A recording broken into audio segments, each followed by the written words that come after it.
Welcome to Aspirations Over Hesitations, the podcast for high-achieving women whose ambitions are bigger than their fears.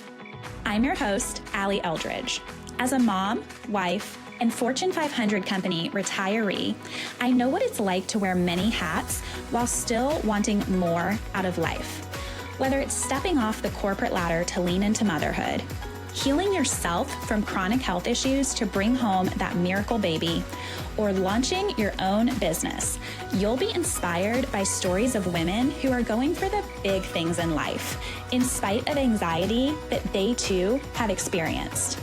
Here, you'll find a community of moms who can relate to wanting what others say is impossible.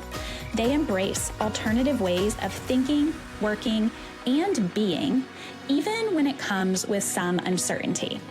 One thing's for sure. If you want to live an unconventional, extraordinary life full of freedom and flexibility, you have to be willing to do things a little differently. Are you ready to say yes to choosing your aspirations over hesitations? Let's jump in. I am so excited to have you on the podcast today. Hi, I'm so happy to be here. Thank you. Yeah, absolutely. So for our listeners, Leecy Chiles is a healthcare marketing strategist. She's the mom of 2 boys and the founder of Marae Marketing. After nearly a decade of working in corporate healthcare marketing, she launched her own business to help health and wellness providers grow their practices. She also left corporate after becoming a mother, and I am so excited for you to hear how she did it today. So Leecy, you did something that many women sitting in corporate office buildings dream of doing. You got your annual bonus and then you dipped out, all in a very responsible, well-planned way, of course. Tell us about that. Yeah. Yeah, it was very well planned out. And it sounds really dramatic in that way, but it was really over the course of about 18 months where so much had happened in my life. I had become a mom. We had gone through a pandemic. Life perspective had changed a lot, and I just found myself being pulled for something different. And I didn't really know what it was, but I just knew that going to another corporate job, like it wasn't the actual job that I was unhappy with. I loved it there. I loved the organization. I loved the people, but I just felt like I wanted something different. And so I knew just jumping to another corporate job wasn't going to be the answer for me. Yeah, that makes so much sense. I think the pandemic really changed things for a lot of us. And what was that like for you specifically with just like being home so much more? And how did that kind of impact what you ultimately decided that you wanted for your life? Yeah, man, so much happened that year. My first son was born in January of 2020. We had no idea what was to come, right? So I took my normal maternity leave. I had planned on going back after 12 weeks. And on that 12th week, I got a phone call from my boss that said, "Hey, everybody's moving to work from home now." That was the week that we say like the world shut down, right? So it was the middle of March, and I went into the office. I got all of my computer and laptop and everything, and worked from home. So I never actually went back to the office once I went on maternity leave in January 2020, even though I worked in corporate for a couple of more years after that. And so having that year home with my son and my husband also, who was working from home, was some of the best time of my life. I know pandemic was very hard for a lot of people and everyone had different circumstances. For us, it meant we were home every day with our baby and got to see all of those milestones. And I just remember thinking like I could never go back to the office now. I could never do that. I could never leave him. And so it really changed my perspective on, how much time we get to spend with our littles and how fleeting it really is. And so that year really changed a lot for us. Absolutely. And what was it like then when you were back? You said you worked for a couple more years. What was your corporate exit story ultimately like? How did it all go down?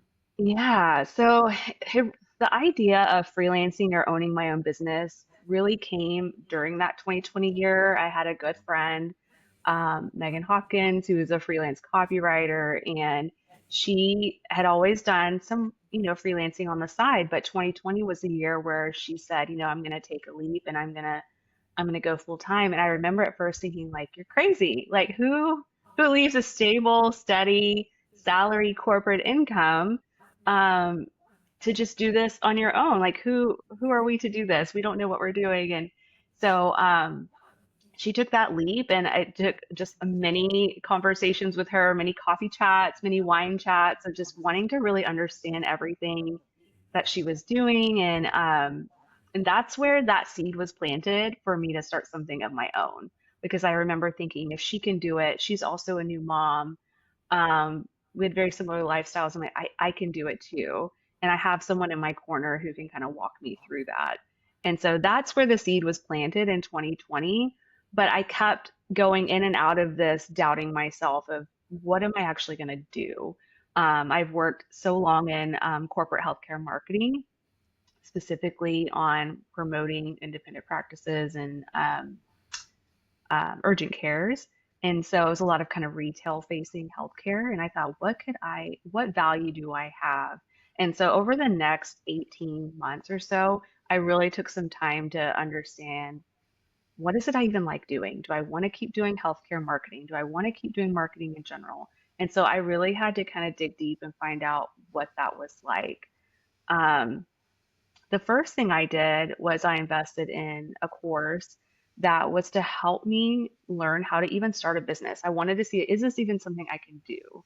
And so this course really walked me through, how to set up your tax EIN, how to start a basic website, and all of those things. And I was able to be part of an online community of women doing the exact same thing.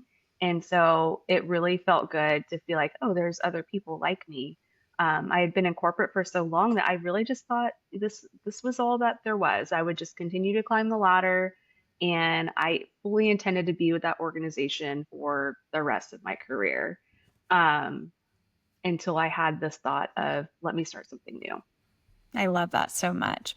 Well, and the thing that you said about just other people inspiring you, like first with Megan and kind of opening your eyes to like, oh, this actually is possible. And like Megan's not a faraway person. Like you said, she had kind of a very similar life to you and very similar skills and background. And just that showing you that it was possible. And then again, with that online community, um, being surrounded by other people that were also doing Mhm. it and willing to make the leap, because I totally agree and found myself in that same spot in corporate where when you're in it and you're so deep in it and you're going to work every single day and you have very little time for anything else, it is easy to convince yourself that this is what everybody's doing. Like this Mhm. is what I have to do to provide for my family and have stability and all of these other things. So I think the fact that you were starting to dip your toe in the water before you ultimately were ready to leave corporate probably helped give you that confidence boost that you could do it.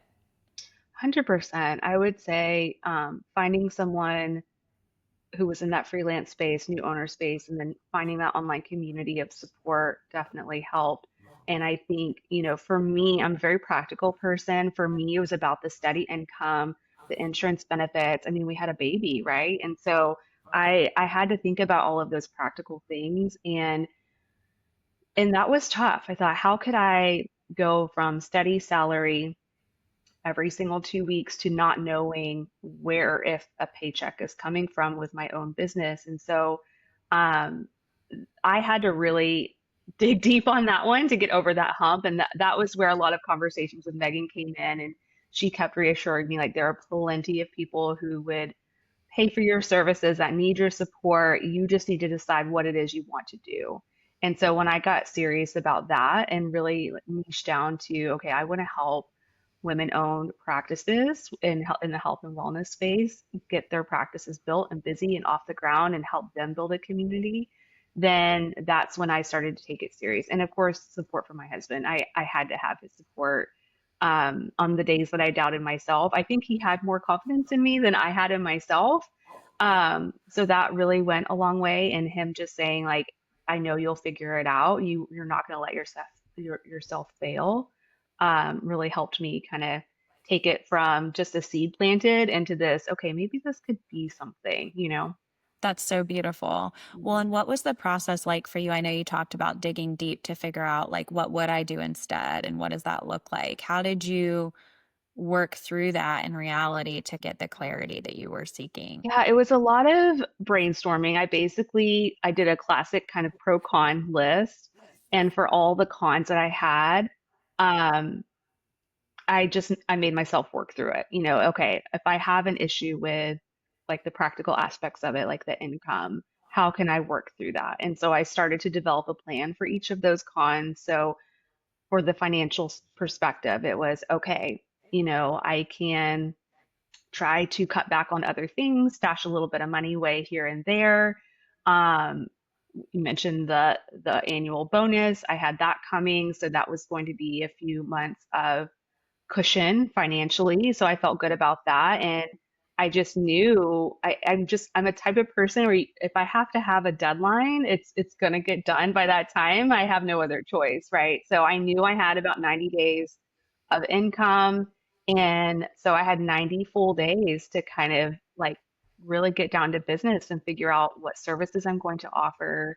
And I just had all of these skills that could translate over into my own business. For so long, you feel like these skills belong to this position, to this Yeah. corporate position, and you forget that they're your skills. You know, they're your skills to market.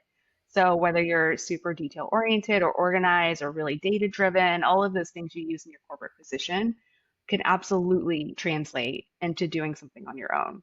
Yes, yes. I say that all the time because my friends that are still in corporate and maybe don't want to Hmm. be are in marketing and communications positions. And I'm like, y'all, you have like the So best many. skill set to just do this for yourself, whatever the Mhm. business is. Like, I even if know. it's not in marketing or communications, those are such critical skills to having your own business. Oh, for sure. For sure. Um, you talked about giving yourself a deadline. Did you set a resignation date? That's kind of a funny story. I did. So I actually, the summer of, I can't remember the year, I think it was 22 or 23. Um, I'd taken my biannual trip to where my company was, my corporation was, because it was not local to me. I was working remotely. Well, hybrid. We have a satellite office, and so when I went up there, I talked to my boss, and she's amazing. That she was one of the main reasons I stayed for so long because I just couldn't imagine not working with her. Yeah. And I said, hey, you know, I think I've done my time. I think I'm done in this role. I can't tell you what I want to do next. I'm not going anywhere in particular. I don't even know where I want to go or what I want to do. I just know that this isn't it. And unfortunately for her, you know, it wasn't anything she had done wrong or the team had done wrong or the organization had done wrong because they were amazing. I was there for almost 10 years. It was just more of a me thing, right? It was me trying to figure out what was best for that time in my life, having two littles. And I'll never forget what she told me. She was like, you know, I remember when my kids were your age, because at this point her kids are much older, going into college and such. And I remember when my kids were your age, and there were just so many things that pulled me into work that I wish I could have been there more for that age because they're only little for so long. And so that has really stuck with me as well when I'm on those days where I'm like, did I do the right thing? Did I go to school all those years? Did I spend all that time in one organization and climb the ladder to just, did I give up or did I just pivot into something else? And so I feel like I truly pivoted into something that was meant for me and my family and my time. And for the first time in a long time, I feel like I did it for myself. A Yeah. lot of times as moms, you kind of lose the identity a little bit of who you were before becoming a mom. And it feels good that I'm building something for myself too. I love that. And I love that you were able to have that mindset shift too, because I do hear that language sometimes from women like, oh, I'm giving up, I'm taking a step back. It's like, what if you're giving yourself the ultimate promotion? Like, you don't have to climb this corporate ladder anymore. Now you're getting to do your own business. I mean, when we think about the companies that we were all working for, that's what those CEOs did in Hmm. many cases, was starting their own businesses. Yeah. I feel that 100%. It truly does feel like a promotion. Even in my corporate job, I there was a ton of flexibility in terms of I could still go to, if my kids had something at preschool or, there was lots of flexibility in that regard. But there's just something to be said about working for yourself and being like, today, I just don't feel like doing that. I'm going to do something else today. I'm going to work on something else. Obviously, there are guardrails, right? Because you have work to be done and clients to work with. But maybe one day you're just not feeling putting all of your creativity into a presentation or a strategy, but you're like, I'm gonna do a CEO day. I'm gonna get some admin stuff today. I'm gonna get to those errands, my personal errands that I just never get to. I'm gonna go to a med spa. I'm going to do something for myself. And so, I mean, it's not all glitz and glam. I mean, there are definitely days that, you've got to do the hard things, especially as a solopreneur. You've got to do all the things. You're doing the taxes, you're doing your own payroll, you're doing all the financials. And so there's definitely but there's an ebb and flow to that, and you get to decide ultimately as the owner when you want to do it, how you want to do it, where you want to do it. So that's been the best part so far. Yes, that's so true. Well, and the deadline thing, especially, I think about that all the time. It's like I set my own deadlines and then Hmm. I have the power to be like, actually, that's not as important as I thought it was. And Yeah. I'm not going to do that right now or at all. Or to your point about working from where you want to work, it's like maybe I'm at the pool and I'm doing some Hmm. stuff on social on my phone. And like from the outside looking in, it looks like, oh, she's not working. She's just laying out at the pool. But Hmm. it's like, no, I am working and in a very similar way to people that are in corporate offices are working, but I'm just out doing it from my pool and that's okay. Yeah, it's so true. I think, yeah, getting to work wherever you want, and it may not look like work in the traditional sense. I think there's been such a shift, um, pre-pandemic of you must be visible, you must be seen to be productive. And now what the whole world has experienced, and at least in the corporate positions, is that you can still get work done, right? Remotely or from anywhere. And so I feel like there was this weird transition around 2021, 2022 of like corporations saying, come back to the office. It's better this way. And a lot of people, especially us elder millennials, are like, nah, we're good. We're going to stay here. Or we found our way out no matter what. And so, to your question earlier about the timeline of how I got out, I mentioned I went and talked to my boss and I said, hey, I'm willing to give 90 days because that was my cushion of, I knew they would have to train a new director and we were a lean team at that point. And so I said, I'll give you 90 days. And we had a good chat, and she convinced me to stay till the end of the year. So I stayed through the end of the year, hoping that we'd have someone, hired on and trained. And that took just one more month, and then I trained that person, and then I was able. February of 2024 was the official date of when I left corporate, and so it's been about a year and a half, and it is blown by. Something I have noticed working for myself is how fast the days go, and I don't know if it's like that for you, but some days in corporate just drug on. Yeah. And now I feel like the time I look up, it's like already 3:30. Time has just flown by. It's just amazing to me. Yeah, it is. I know. I'm always forgetting what year it is too. I know. Like now that I'm not always attached to like my corporate desk and like knowing intimately every minute what time it is for like Mhm. back-to-back Zoom meetings, I so often like don't know what time it is. And then Mhm. like you said, it slips away. Or in some cases I end up being able to maximize the time so much more because I'm not Mm. putting that kind of Mhm. minute by minute pressure on myself. Yeah.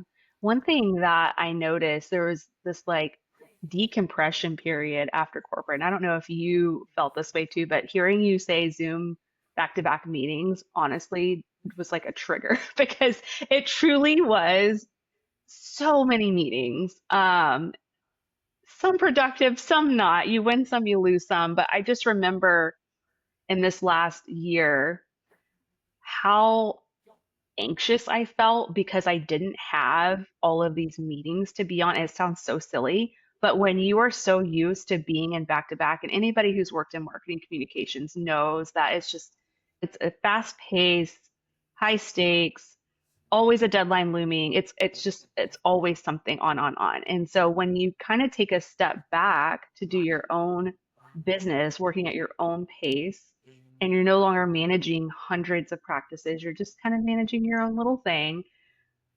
It can take a while for your body to adjust to that. And I truly underestimated that because that first year I felt like I wasn't doing enough. I wasn't productive enough. I need to be doing more things. I need to have more meetings with people because that was all I knew. Yeah. And so having to retrain my brain and my body to be like, it's okay to not be grinding on your job 24/7. Yeah. So I wonder what was that like for you?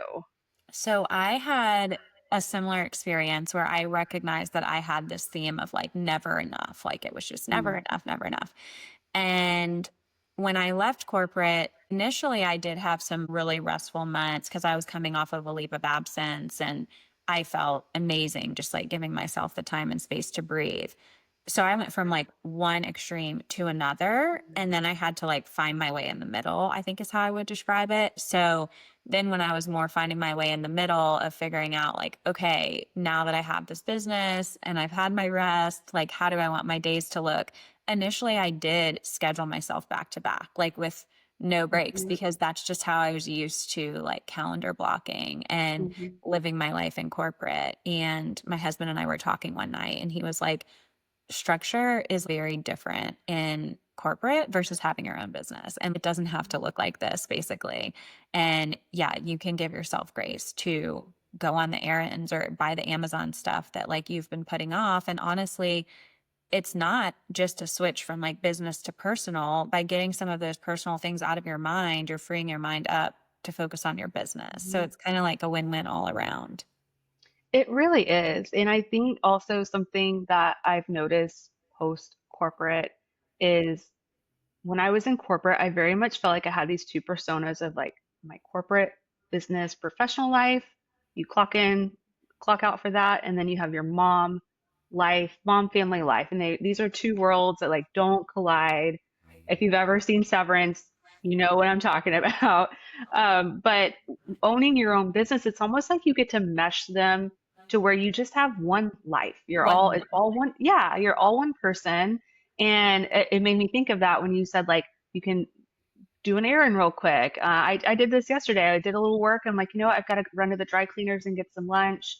And granted, those are all things you could do on a lunch break at work, but you still feel like you're on their time. You're on corporate time, and you're like this different person while you're at work than when you're at home. And building your own business, you get to choose what that's like, your work style, your values, your branding is all a reflection of yourself in most cases, having a personal brand. And so you get to show up authentically as yourself. Like I threw on something I would wear every day for this podcast. I didn't, feel the need to like have a corporate jacket and and so some of those are hard habits to drop because you've had them for so long. You've had to like look the part in corporate. And so I'm still kind of learning to like find my own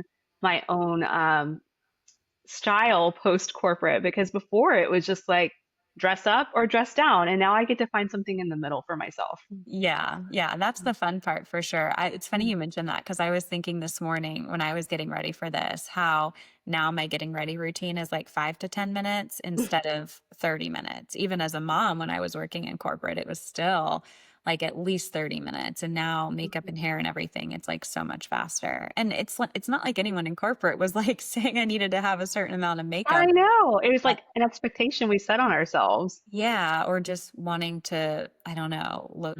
You mentioned values. What values do you have that led you to pursue this lifestyle outside of corporate? Yes, I'm so glad you asked that. I'm so big on having a value centered business. I think just being in a marketing mindset, it all your goals, everything really stems from your values. You have to have something firm to stand on. And so freedom was number one for me, just a freedom over schedule, over which clients I work with or don't work with. That was a lesson I learned over the last year of like, oh, I don't have to work with every single person that reaches out. I get to see if we'll be a good fit. So that was fun. I can take on the projects I want to do and say no to the ones I don't want to do. Whereas in corporate, you gotta kind of have to do them all, right? So freedom was the first one. Second one is just the creativity and ownership I kind of spoke to earlier, just kind of building a business that reflects me. And I don't feel like I have to have like a corporate persona. Like I can have my own vibe, my own creativity to my brand. Integrity, so always doing the right thing is important to me. I've had chats with potential clients where I'm like, I could help you, but I think what you really need is XYZ, or I know someone else who could help you. Or I try to, adjust a package that will um, better reflect their needs. I truly do want to help businesses grow and thrive, especially female-owned practices. And so, leading with integrity is very important to me. And then, last but obviously not least, is community. I talked a little bit about that earlier, but you have to have a community, and I'm thankful to have an online community, like I mentioned earlier, but also an in-person community. Where we met. Yeah. So we were able to meet, and now we get to see each other every month, and we've met so many other women just like us, and that has truly been such a huge motivator for me because on those weeks or days or months where I'm doubting myself, or maybe I'm just not busy enough, or I can go to a meeting or call up and do coffee with someone, and it kind of lights that fire a little bit and gets me inspired. Yeah, that's funny how many values we have that are very similar. Oh, Like, yeah, really? I also have freedom and family, which kind of go together for Yep. me. I'm sure you too. And Mhm. then accountability is one of mine. I know you mentioned ownership. I have connection, which is very similar to community. And then excellence, which is just kind of to account for like the ambition and the drive and um, the pursuit of like the big things in life and the Mhm. extraordinary stuff, not just the kind of mundane, like day to day. Love that. When you were toying with making the leap, I know you mentioned you had some moments of questioning your own worthiness and value. How did you overcome those hesitations? Yeah. And to be honest, I still question myself sometimes. I think as an entrepreneur, um, that's pretty common. I think some days you're highly motivated and you're like, I've got this. You've got all these sparks of these ideas, and or you're in the shower and you have an idea, like you're on it. And then you have those days or weeks or a month where you're like, am I doing the right thing? Am I as good as I say I am? Who am I to do this? And so when I have those doubts, well, first of all, I pull in anybody from my community and say, let's just go have a chat, right? But also going back to the black and white of a skill set, seeing it on paper. I know I have these skills. I know I did this. I know I did that. That really helped me to tell myself that I can do this. And so it's so easy to get in your own head, especially working by yourself. At home, you're in your office, and all these doubts start to creep in. You really just have to go back to these are the skills I bring to the table. I have clients that appreciate these skills. I see value in my skills, and I think and in marketing and communications, you sometimes feel like, well, doesn't everyone know this? Because you've just been doing it for so long, you feel like, what value am I really adding? Everyone knows this, but really, everyone doesn't. Everyone doesn't. And so that's why they need people like you or I to come in and do that type of work for them. So, and just, talking with other women, and they've gone through the same kind of feelings of ups and downs of doubting themselves, is really reassuring, knowing that that's kind of a normal part of the process. For sure, for sure. And I think sometimes too, having your own business and being a mom, like there's been moments for me where I'm like, should I just be 100% all in on motherhood? Like no business, no part-time, no nothing. And it's hard, sometimes to work through that. But at the end of the day, like I picked this path for many reasons. And I think that we can have it all. It's just not all at the same time every single day, every single minute. Like there are trade-offs, and you do have to sometimes, like you said, just decide what you're going to prioritize, what you're going to let go of that day, whether it's a to-do or an expectation or just sometimes like an unnecessary pressure that we put on ourselves. Yes. I think as moms, we do that a lot, often without realizing it. And something you said about being all in, I realized that up until pretty recently, I've been very much a what how do I want to say it? All or nothing kind of person. So we're either all in or we're all out. And so it's always been this all or nothing. I'm either everything's perfect, done, the house is good, the kids are good, work is good, but that's not real life. They're not all gonna, everything's not all gonna be great. And so I decided that I'll be all in everything that I do, but not in a sense of like where it consumes me, in a sense of like I'm all in, and what that looks like for me today is I'm focused on this. But all in for me tomorrow might be something with my family. And so just having that mindset of like it's not all or nothing. We're gonna be comfortable in the gray. We're gonna live right here in the middle, and it's gonna be okay. Whereas before, you kind of felt like it had to be one way or the other. There wasn't that gray. And so I'm trying to learn how to live in that space. Yes, living in the gray. It's such a Yeah. real thing. Well, and Mhm. it's a real thing. I find this too with like some of the labels of like working mom or stay at home mom. I Mm. feel like I live in the gray of that too, where it's like I am home a lot. I have a business. I work. I don't work as much as people that are commuting and in corporate jobs. So it's just this like kind of interesting in between. It really is because, I'm sure you still have your corporate friends. I do too. And then I have my stay-at-home mom friends. And it does feel like we're kind of in the middle. And some days it feels a little isolating, which is why I always lean on community. Um, but most days I feel like it's the best of both worlds. Like we get to choose when we work, we're still contributing financially to our family, but we get to choose when and where we want to do that. And so I just think it's a really cool thing. And as my boys get older, they're 3 and 5 years old right now. They're getting a little bit more interested because they understand the concept of daddy goes to work. He has a traditional like 9 to 5, corporate job that he drives to. So we say goodbye to him in the morning, and then daddy picks him up from preschool. So they get that concept of like he's leaving to go to work and coming home. But in the beginning, when I would say mommy works at home, they just thought I watch movies all day. They literally were like, "What movies did you watch today?" And I was like, "Well, I didn't watch any movies. I worked." "Well, what did you do?" My husband's in logistics, and so the easiest way we've explained that to them is daddy's company builds trucks. And so they think in their mind their daddy builds trucks, right? Right. It's a little bit different. But so when they ask what I do, I'm like, well, I work on the computer and I have meetings, and they just look at me like, okay, that sounds really boring. And so I've tried to include them more of like, look, mommy's making this presentation, and they get to see some of that.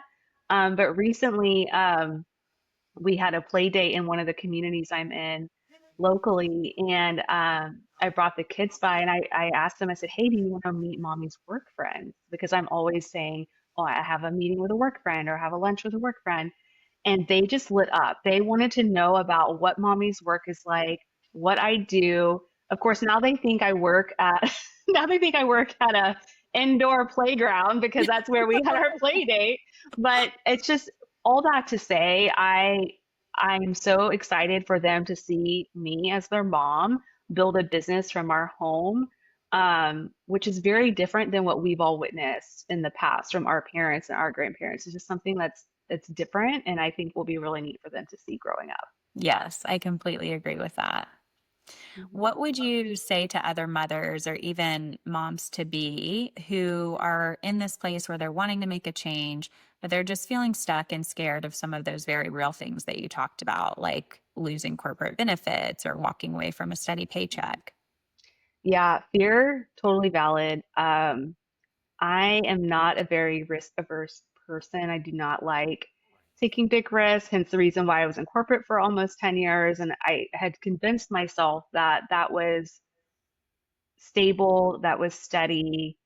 Um, but really, with a lot of the layoffs lately and over the last few years, it's truly not as stable or steady as you think because you've got one source of income. Whereas if you're running a business, you can have multiple sources of income. I think that was when I had that mind shift, it was like, oh, okay, I really just need one stable retainer client to keep me kind of afloat, one or two, and then I can have project work here and there. So it's like understanding that you can have multiple um, revenue streams was a good mind shift for me, because that was what was holding me back from the transition, was the steady salary and wanting to continue to contribute financially to my family like I was in corporate. That was always the goal. If I can bring home what I made in corporate, then I felt like I had made it. Like that was a success.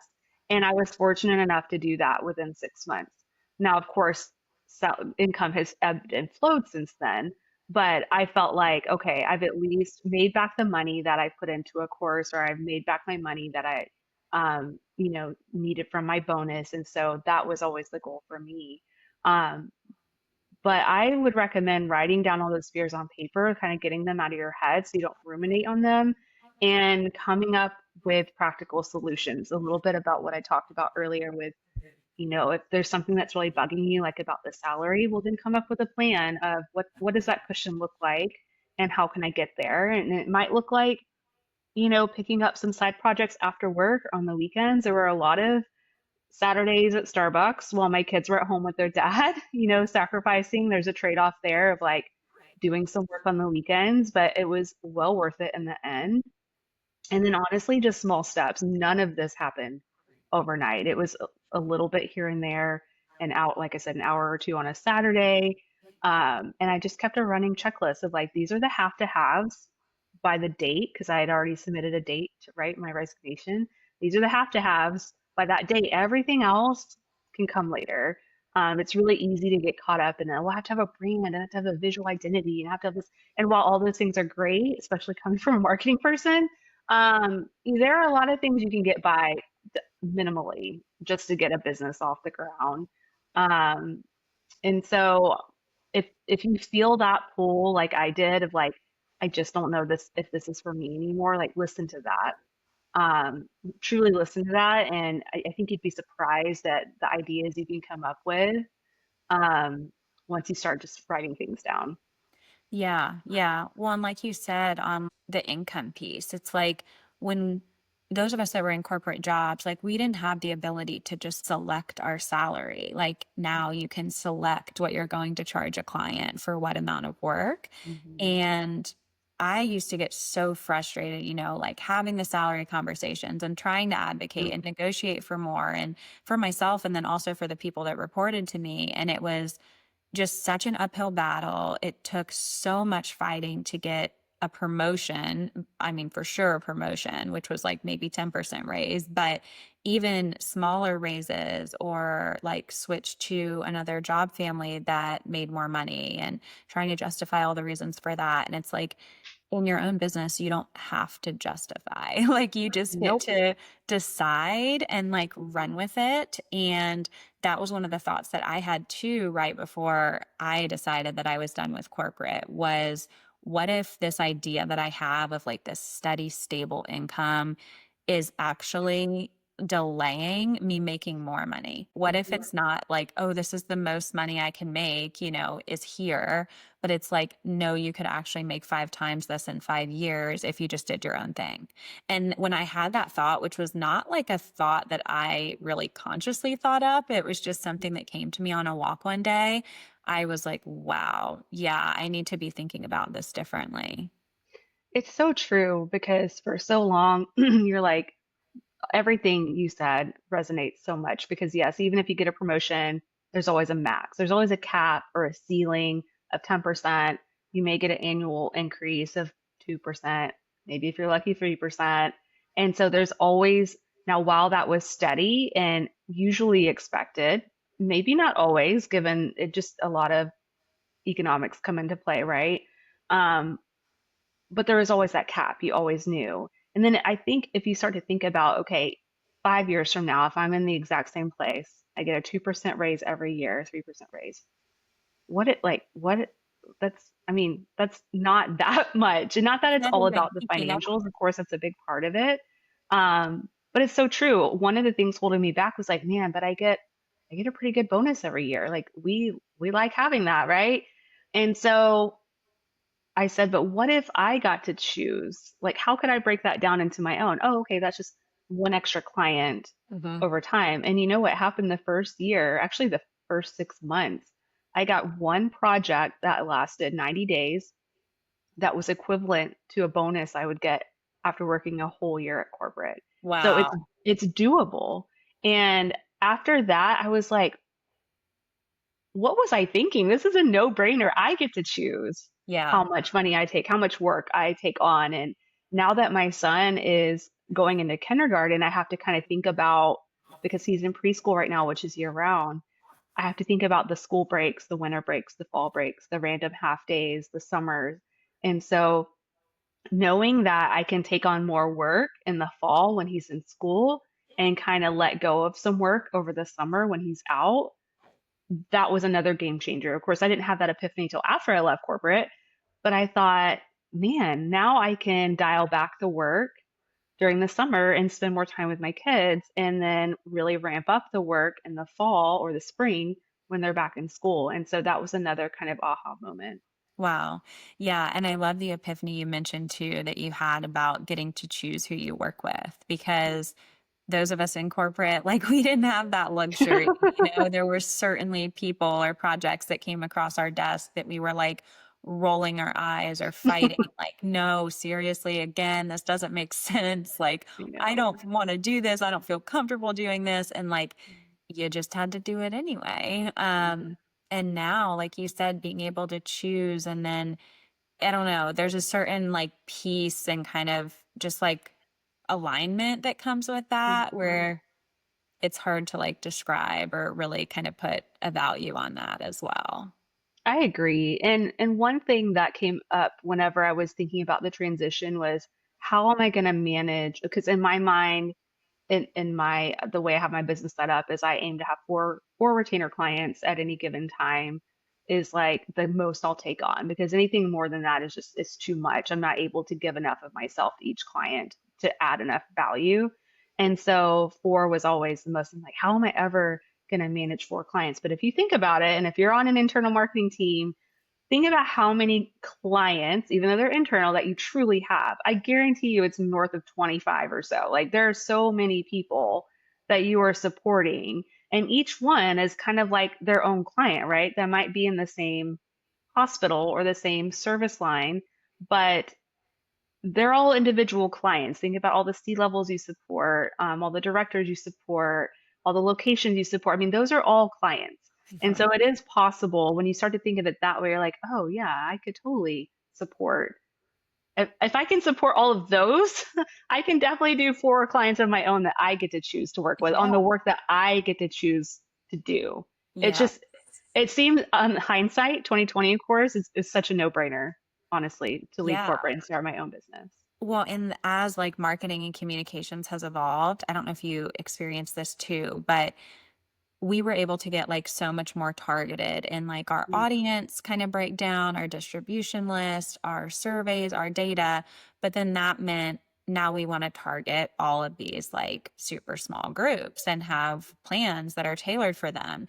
And when that doesn't come with a big team size change or a downshift in other priorities, it makes it really hard to manage. And yeah, when you said four clients, I'm like, I know people that would kill for like only having to work and focus on four projects or four yeah. people. Like that again is such a luxury and like the ultimate dream. Yes, I agree. And I think in marketing, you get to set the tone with your clients of what's realistic and what's not. I think we've all run into a situation where, some requests come from the top down that are not in marketing necessarily, that don't totally get how everything works. And so you try to explain and educate, like, this is the best course of action. This is our recommendation based on all the years of experience and trial and error. Like, well, we're going to try it anyway. And so then you're stuck kind of doing this work that, like, won't have an impact, but because of the dynamics of how a corporation works, you find yourself doing it anyway. And so Yeah. that's the kind of work that I'm very happy to not be doing anymore. Yeah. Well, and then in some of those scenarios too, in some of these larger companies, especially with like performance management, then those things can come to bite you personally. Like, oh, your influencing skills weren't strong enough there, Hmm. or you didn't have the right judgment in how you delivered that message to this person. And it's like, it means something about you and you take that on rather than, no, what if it means something about them? Like, what if Yeah. they're the ones that have a problem because like they're being unrealistic and not listening to people that are super educated in this space? And I had that epiphany after too, where it was like, I just took on so many of these things and like what they meant about me when really it didn't mean anything about me at all. It was just the culture, not of one company, but just of corporate and kind of that game and like how it works with the top down level leadership. That's so true. That's so true. I did tend to internalize that and take it as I'm not as influential as I need to be, or I'm not as strong of a leader as I need to be, or I need to be better with my facts and my data. And I would internalize that and then tell myself I needed to be better and then buy a self-development book and, go through all these, take a class just to like be a better, speaker or influencer. And to your point, it's like maybe it wasn't me to begin with at all. Yeah. Yeah. Yeah. Oh my gosh, there's so many questions I I want to ask know. you. But I know you mentioned that you basically replaced your corporate salary in 6 months, which is huge. I mean, Mhm. massive kudos to you. That's amazing. Thank you. How did you do that in terms of obtaining those initial clients? Like, were they corporate clients? Were they these solopreneurs? How has your business both started and then also evolved? Yeah, so a lot of them came through referrals of just friends of friends or of colleagues. So when I left in February of 24, I didn't make this like huge announcement. I didn't even really have a business per se. I was, taking on small weekend projects and such, but I was going to take that 90 days as my cushion from my bonus to kind of figure that out. And I was just going to hit the ground running and I was going to call up anyone who needed healthcare marketing support. And so I just kind of looked through my LinkedIn contacts to see like, okay, let's see what this person's up to, or I'll just let this person know what I'm doing. And so that's what I did. I kind of just networked through, working in an industry. I'm sure you can relate for so long. You tend to make a lot of really good relationships and connections. And so I just started telling people what I was doing. Hey, I recently left this company and here's what I'm doing now. If you happen to know anyone, great, send them my way. I didn't even have a website then. I didn't have any branding. I was just kind of telling people what I was doing. And so a couple of people contacted me back, one for a 90-day project, one for a retainer. One of the communities I'm in has a job lead board. So I found a job through there or a project through there.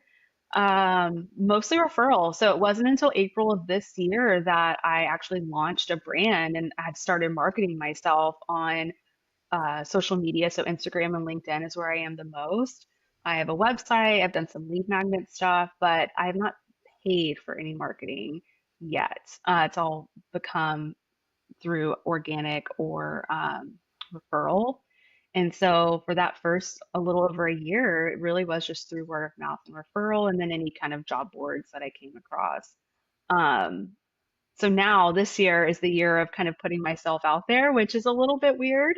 Um, if you haven't done it before, like I haven't, but it's kind of the year of putting myself out there and trying to see what are some other ways I could find clients. Yeah.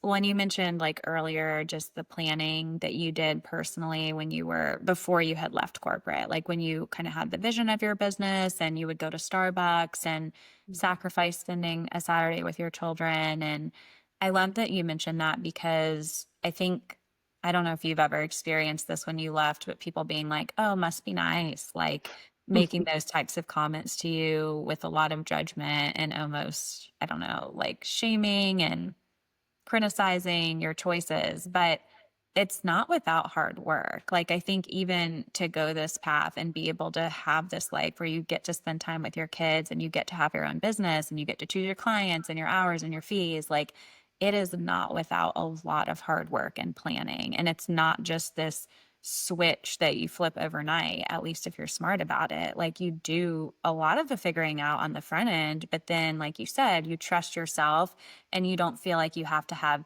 everything ready and everything perfect because, to your point, it only takes a few clients. Like if you're smart about what you're offering and how you're pricing things, you don't have to have 25 clients to be successful on day one.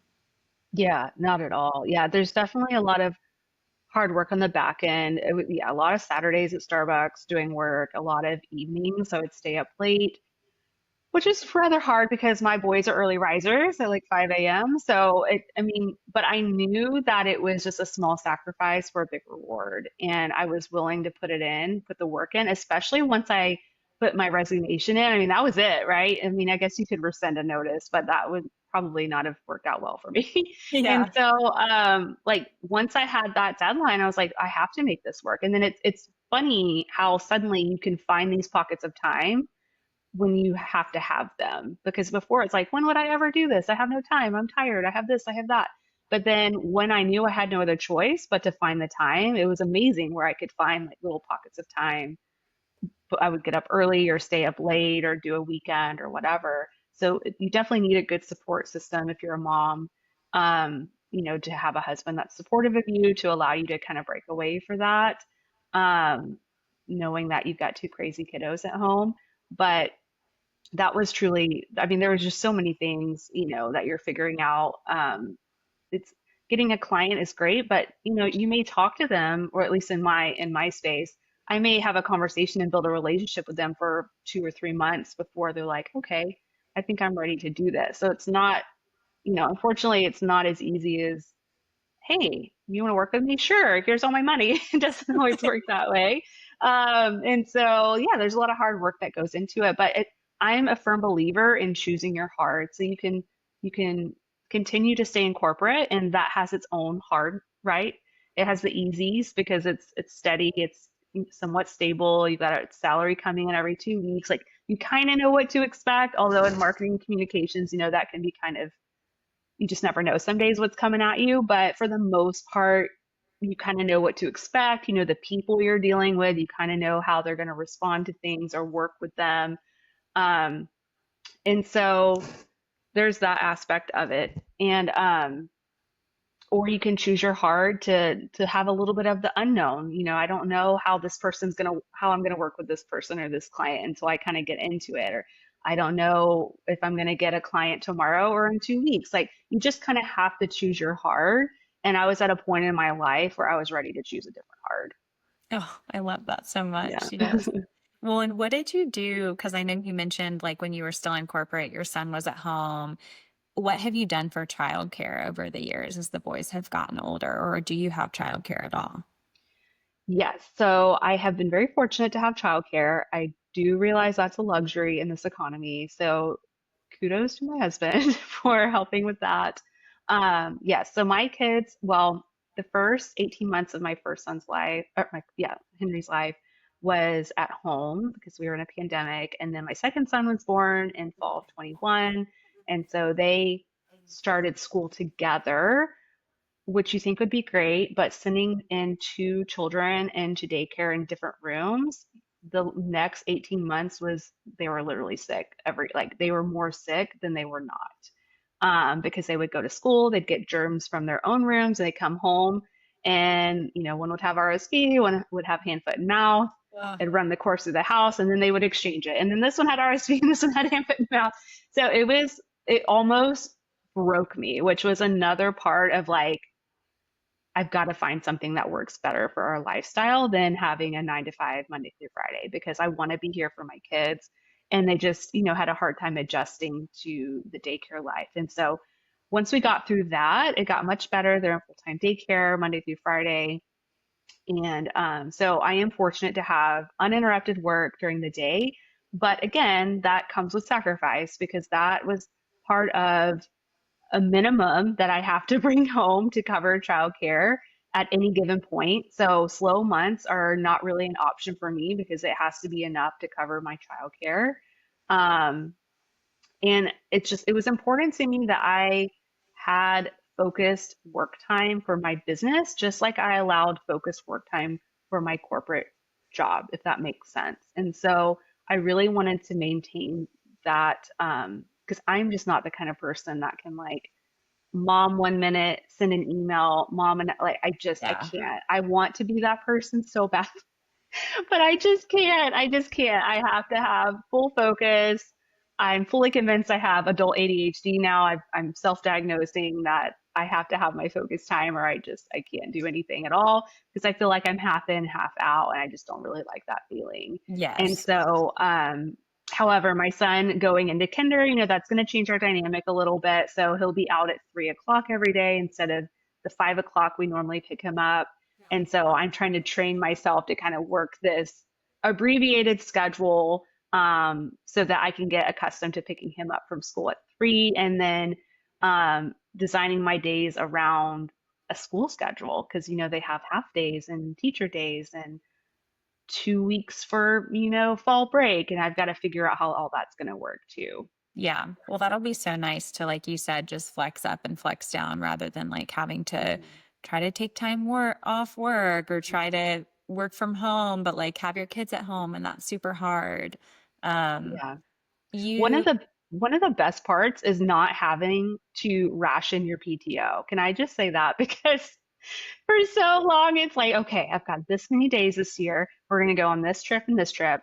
We're going to save 3 days for sick. It's like, it was this constant game of like the coveted PTO. And now I'm like, what even is that? Like, you can create your business around that to where if you have a summer vacation, you can just dial back the clients leading up to that. Or, it's not so cut and dry, but like you have way more control over the work that you do that your lifestyle can drive your business versus your business driving your lifestyle, if that makes sense. yes. It's just such a shift. I'm sure you've seen that too.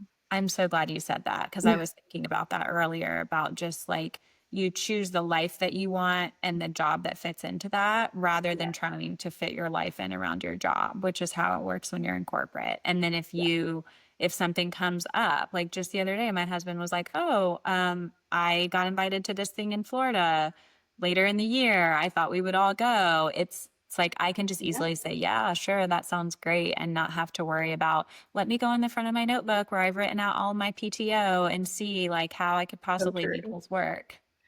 I literally had a spreadsheet that for the whole year for my PTO, and you could like it had the formulas for the accruals because we accrued PTO. And it would say, okay, by this day you'll have this many, and then if there's a holiday, we had to use PTO for holidays, and so Yeah. here's a holiday, it's going to deduct 8 more, but then by this time you'll have like it was bizarre. It seemed so normal at the time to calculate all of that, and I'm like, what, what in the world? There's a lot of the calculating that seems so normal at the time. And then when you're out, you're like, that was very weird, Yeah, very inappropriate, so very true. like, I don't know, justifiable, but unjustifiable. Yeah, yeah. And I will say, I don't know where this kind of ties into our conversation, but I was just thinking about calculating and such, but a lot of it is, having from a how do I explain this? From like a financial perspective, having being a freelancer, you're a 1099 to a lot of people that you work with. Some people like having that W-2 income for a lot of reasons, for securing mortgages or car loans or whatever. There is still a way to do that. Now, I am no expert in that area. I pay someone to help me with that, but you can set up your business in a way to where you pay yourself and you get an annual W-2 so that you can reflect your income for your business, pay yourself as an owner and or as an employee, and then you can have that W-2 if you're looking to have that kind of like stable looking background. I think a lot of freelancing entrepreneurship might get a bad rap for that sort of stuff because you can't always prove your financials or your income, but there is definitely a way that you can do that for sure. Yes, there's always a way. It's just Mhm. figuring out what it is. Yeah. Can you talk to us a little bit about your business and how people can work with you? Yeah. So there's kind of two paths people can work with me. So I support middle to large size businesses as a fractional marketing director. So if somebody has two or three practices or even just one practice and they're trying to grow into a second practice, and they're realizing like, okay, I can't do this marketing all on my own anymore. I need someone to come in and give me a strategy and tell me, what to do and how to do it on a regular basis. Then I will come in and develop that marketing roadmap for them and deliver that. And then I can stay on month to month to help execute that. I can also work with solopreneurs. So think about your health and wellness providers, independent practice owners, your physical therapists, chiropractors, those types of places where you have just one owner and they're wearing all the hats, just like we wear all the hats for our business. They need someone to come in and tell them how to do their marketing, how often to do it, which channels to focus on. I think one of the things in marketing is like you feel like you have to do everything all the time, everywhere. And that is not always the case. And so, what I've learned over the last decade in healthcare marketing is that there are things that work really well and there are things that don't work so well, or maybe they just take more time. And a solopreneur is like, I don't have time. We've got to get busy now, And so I can kind of adjust a plan based on um, practices goals and their values, of course. They want to be more community driven, then we can skew a plan that includes more community activity. Or if they're like, I just want to get busy tomorrow, we can skew a plan to maybe just focus on more paid ads or more search. And so it just kind of depends on what that person's looking for. Awesome. And how can people find you? So I am Marae Marketing on all social channels. I'm most active on LinkedIn and Instagram. You can also find me on my website at maraemarketing.com. And yeah, those are pretty much the places I'm at pretty frequently. Okay, that's great. Well, and what's one marketing tip that you would have for anyone who's looking to start their own business? Oh, goodness. Keep it simple, consistent. I learned the hard way in the beginning. I had this all or nothing mentality, like I mentioned earlier, and I was feeling overwhelmed. And so it was only until I kind of dialed it back to keep it simple. Here are the 10 things you've got to do by 90 days to get this thing going. And as long as I focused on that and stayed consistent, then I was able to keep moving and making momentum without feeling overwhelmed. One last question I wanted to ask you. So we've talked Yeah. a lot about the benefits of leaving corporate with just getting to choose your own hours, your own work location, no PTO, all of that. But what has been the biggest shift that you've noticed just like in you and like who you are as a person and kind of how you feel on a daily basis? I feel much lighter. I don't feel as much dread. Not that it was the organization itself or the people. I think it was just the weight of having to support so many people and having to, work on things maybe you didn't really want to work on. I mean, I just feel a lot lighter. I feel a lot happier. Again, there are still some things that are not easy about owning a business, but I get to choose what that is. No more Sunday scaries because every day starts to feel kind of like it's just your life. Like you're just getting up and you're gonna take your kids to school and you're gonna get online and do your work. And it's like you're not held accountable to anybody else. You're just held accountable to yourself. So I feel more energized by the work I get to choose. Again, it kind of goes back to you get to choose who you work with and what you do. So if I'm not excited about a project, I'm just not going to take it on. And that seems like a no duh moment, but it's just that's truly is one of the best parts. And like I said, it's not always glamorous. So choose your hard. Um, and then I get to outsource the things I don't want to do. So if I'm not a brand designer, so I was able to outsource that, and somebody developed a really good brand for me, and I could focus on something else. Um, but overall, I think it was just a better fit for this season. So I can be more active in my kids' lives. I mean, just yesterday they had a parent read aloud day. I was able to go in the middle of the day and read books to both of my sons in their classes, Oh, and just kind of enjoying all of that right now. yeah, that's so sweet. Well, and like you said, it's acknowledging the season that you're in and choosing what's going to work best for that rather than letting your job kind of choose and make those decisions for you. I agree. And even, once the boys are older and they're kind of, got their own friends doing their own thing and I'm just a taxi cab to them, maybe I'll shift back to corporate. I don't know. It's not goodbye forever maybe. But my hope is that this business takes off and becomes something even bigger and something long term and sustainable that I'll never want to leave, that I can just continue on forever. Awesome. Well, I definitely see that happening because you're so smart and you just have so many skills that now you're applying to your own business. And so I think just keeping at it for the years to come, it'll get there for sure.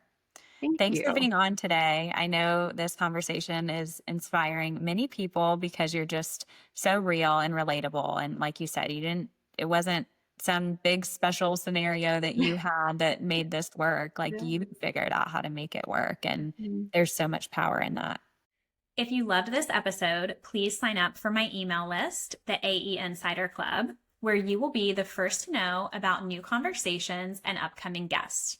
Also, please subscribe to the podcast and leave a review. It really helps newer shows like this one. I'll see you next time.